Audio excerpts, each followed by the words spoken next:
مشكلة كبيرة في شكل النادي الأهلي.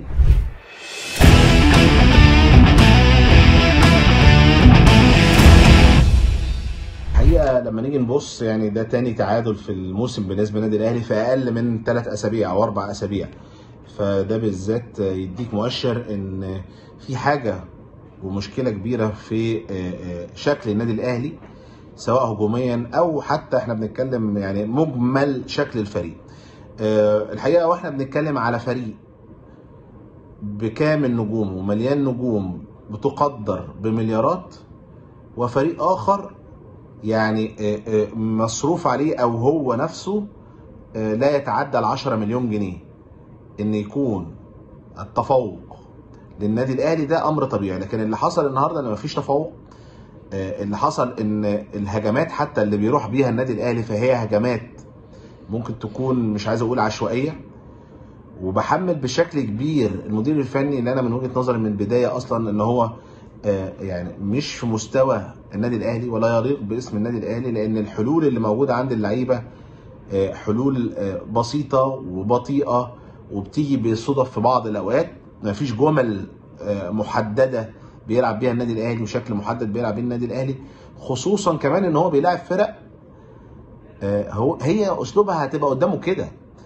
فعلى المدرب ان هو في الفتره اللي فاتت دي، وكمان كان باي في الماتش في الجوله الثالثه، يعني كان قاعد ومريح بيفكر ويشوف الفرقه دي كانت عامله ازاي، فكان لازم الحلول دي تبقى موجوده. يعني الراجل مريح يفضل بقى يبص هعمل ايه وهسوي ايه مع الفرقه اللي هتتكتل دفاعيا قدامي. فالحقيقه هو مدرب شايف ان هو حتى في تشكيلته يعني واضح ان هو كان يعني ما اعرفش يعني الامور بالنسبه له فيها اخطاء في الحسابات، فيها اخطاء في الترتيبات. يعني نزول عمر كمان من البدايه ثم انك بتسحبه في الدقيقه 36 وتنزل كوكا اللي اصلا انت مقعده وهو بيلعب ناحيه الشمال، فتلعب كريم فؤاد اللي كان بيلعب ناحيه الشمال يلعب يمين، وتنزل كوكا يلعب شمال وتعدل الملعب بشكل مظبوط. كل ده اخطاء. تغييراتك نفسها بعد كده اشرف بن شرقي بيخرج، بتلعب جراديشار من الاول ومحمد شريف بره وبتنزل محمد شريف مكانه. طب ما تخلي جراديشار لانك انت محتاج كثافه عدديه جوه الملعب وخلاص الماتش بيخلص، ونزل محمد شريف وابتدي يلعب على الجناب. الحقيقه ده ما حصلش خالص، كلها تغييرات انا بشوفها واحد في نفس المكان بينزل في واحد في نفس مكانه. يعني الامور نفسها مش احسن حالات الحقيقه النادي الاهلي مع الراجل، في اخطاء كتير بتحصل. ولو فرقه غزل المحله عندها بس شويه لعيبه بتعرف تفنش وبتعرف تجري وبتعرف تروح على الجول كانت الامور اختلفت. الهجمه المرتده بتاعتهم كانت ممكن تبقى اخطر بكتير، وكان ممكن يخطف هدف ويقدر يكسب بيه الماتش، خصوصا على ارضه. يعني ارض المحله يعني ملعب صعب الحقيقه على اي فرقه بتروح، خصوصا بقى الاهلي كمان يعني. فاللي حصل كمان واسوأ حاجه انا ممكن اكون شايفها كمان المستوى البدني للعيبه. انا مش عارف هل هو حمل زياده ولا يعني اللعيبه اللياقه البدنيه والبدني بتاعهم قليل. يعني شفت اللعيبه بتشد رجليها في الملعب. في مجمل الموضوع ده بالنسبه لي المدرب، انا ما شفتش زيزو النهارده، ما شفتش لعيبه كتير في ملعب.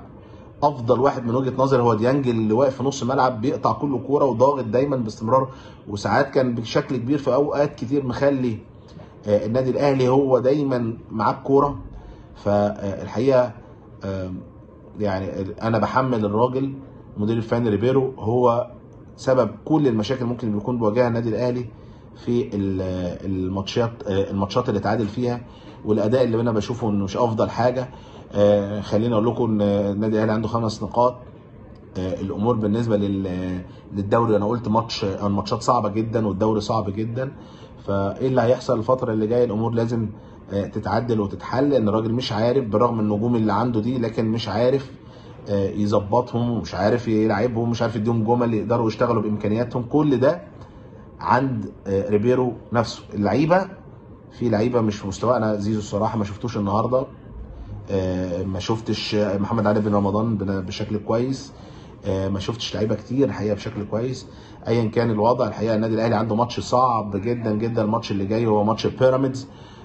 ننتظر ممكن من النادي الاهلي ان هو يكون مستوى افضل من كده. الماتش اللي جاي اكيد يعني الاول والثاني للموسم اللي فات في الدوري الممتاز، فننتظر. لكن الحقيقه الصفقات الخاصه بالنادي الاهلي لم تنجح النهارده، بالرغم من فروق كبيره جدا ما بين صفقات الاهلي وما بين الفرق الثانيه.